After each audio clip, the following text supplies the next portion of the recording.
Il y a eu beaucoup de choses qui se sont dites. Claude m'a déjà fracturé le tibia, soit dit en passant.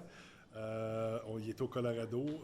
Moi, j'étais avec les Canucks de Vancouver à l'époque. Puis, c'était pas volontaire, là, c'était un tir, mais en même temps, j'avais fracturé le tibia avec un tir puissant. Mais malgré le fait que Claude était peut-être un des joueurs les plus détestables sur la glace, c'était le gars que tout le monde voulait avoir dans son équipe. Parce que quand c'était payant, Claude était présent.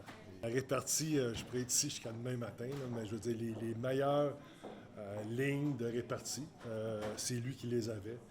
J'ai déjà même vu un de mes entraîneurs à Washington qui ne souriait jamais, Terry Murray, une personne qui avait toujours un visage très, très sérieux.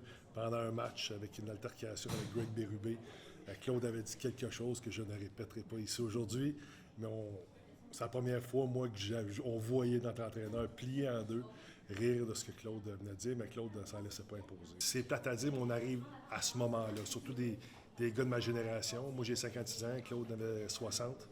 Là, on s'en vient, là, puis malheureusement, c'est ce qui arrive dans la vie, mais c'est sûr que ça ébranle tout le monde, mais avoir porté le chandail du Canadien, avoir fait partie de cette grande famille-là, fait en sorte que la famille va être soutenue par l'équipe, va être aidée par l'équipe également.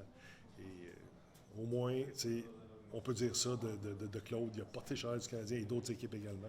Mais c'est la grande famille de la Ligue nationale qui est affectée aujourd'hui.